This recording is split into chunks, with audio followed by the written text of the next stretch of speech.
இன்றைய புனிதர் மே 13 புனித அந்திரேயா ஹூபர்ட் ஃபெர்னட், சபை நிறுவனர். பிறப்பு டிசம்பர் 6, 1752 வியன்னா. இறப்பு மே 13, 1834 லாவோய். புனிதர் பட்டம் ஜூன் 4, 1933 திருத்தந்தை 11ஆம் பயஸ். அந்திரேயா ஹூபர்ட் தன் குழந்தை பருவத்தையும் இளமை பருவத்தையும் மிகவும் கஷ்டப்பட்டு கடந்து வந்தார். இதனால் அவரால் சரியான விதத்தில் கல்வி படிப்பை முடிக்க முடியாமல் போனது. இவர் சிறு வயதிலிருந்தே குருவாக வேண்டும் என்று ஆசைப்பட்டார். ஒரு நாள் முதன்மை குரு அந்திரேயாவின் ஊருக்கு பங்கு ஆலயத்தை பார்வையிட வந்தார். அச்சமயத்தில் முதன்மை குரு திருப்பலி நிறைவேற்றினார். அத்திருப்பலிக்கு அந்திரேயா பூசை உதவி செய்தார். திருப்பலி முடிந்த பிறகு வீடு செல்வதற்காக ஆலயத்திலிருந்து அந்திரேயா வெளியே வந்தார். அப்போது ஆலயத்தின் முன் ஒரு பிச்சை எடுத்துக் கொண்டிருந்தார். அவர் பெரிய பணக்காரரிடம் பிச்சை போடும்படி கெஞ்சினார். ஆனால் உதவி செய்ய அப்பணக்காரர் மறுத்துவிட்டார்.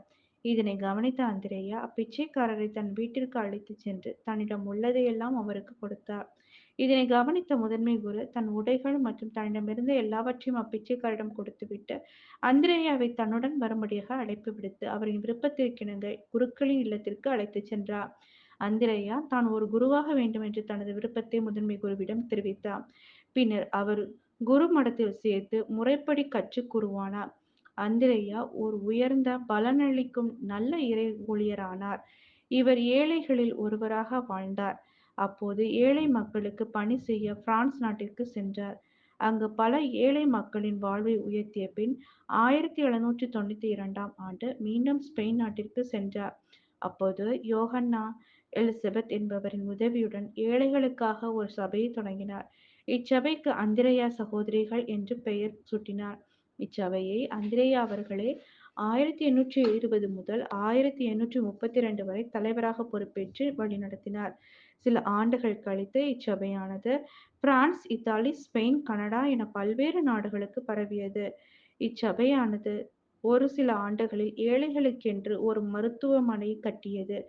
இதனைத் தொடர்ந்து நோயாளர்களை கவனிப்பதற்கென்று ஒரு செவிலிய பள்ளியையும் நிறுவியது. இப்பள்ளியையும் மருத்துவமனையையும் திருத்தந்தை 9ஆம் பயஸ் அவர்கள் ஆசீர்வதித்து திறந்து வைத்தார். ஜெபம்.